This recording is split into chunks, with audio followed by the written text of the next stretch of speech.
Okay, I just made a super long video and I had to delete it because I fumbled around so long and struggled to find the words.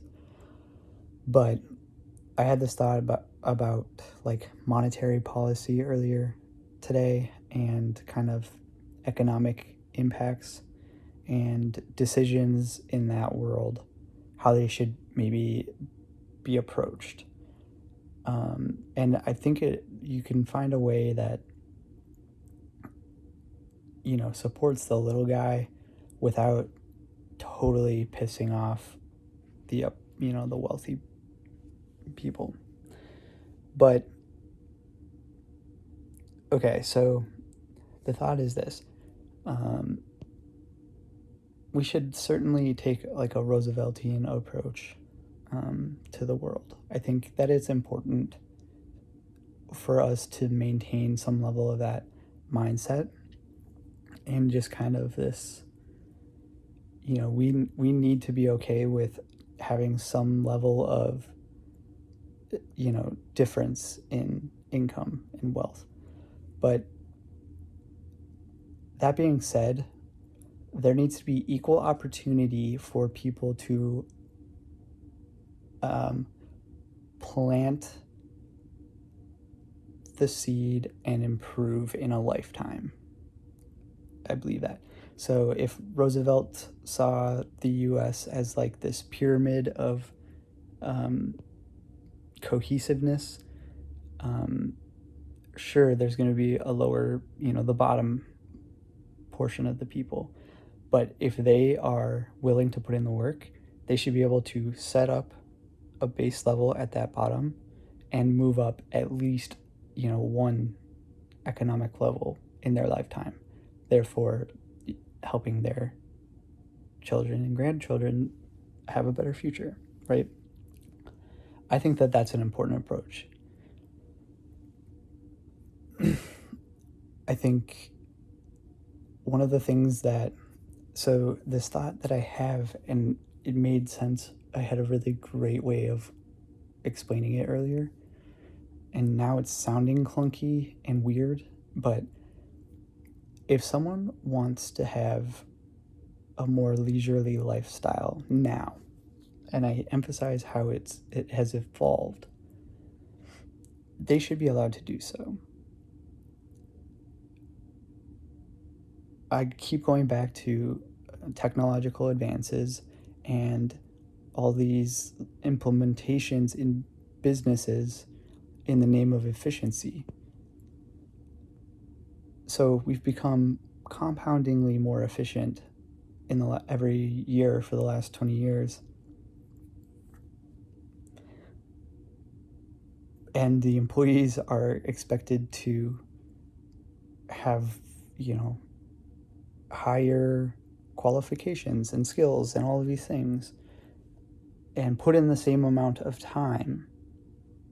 So the efficiency is skyrocketing because of that. Now, the same employee is vastly more efficient today than even 20 years ago, to the point where they could take a day off and still be more efficient. So I maybe the argument could be made that if we're not gonna fucking fix this income gap, then we're gonna look for more leisure time. And I think that that's an honorable thing. Like, hey, you don't have to pay us anymore, but we're gonna take one day less. And I think that it's very American to have that choice.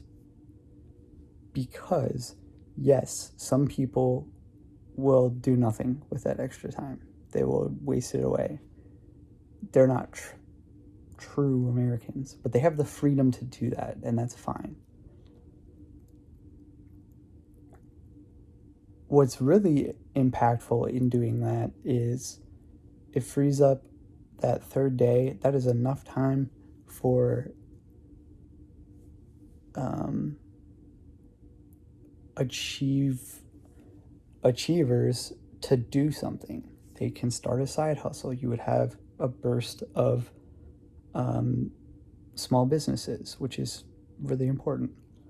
Um, you might have people who decide that in order to advance in their career, they're going to use that extra day to improve themselves in that field without the burden of having to.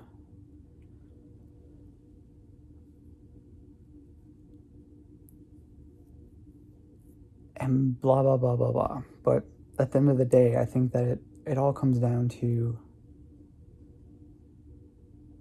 you know, um, as we talk about the barriers to equality in this area and the increasing gap in wealth and unearned generational wealth, unearned income, passive things where money makes money, it's not necessarily an unfair advantage, but when those people are calling the shots, making the decisions for a lot of businesses, it is unethical, it is unconstitutional for them to prevent us from having the freedom to operate outside of what they dictate.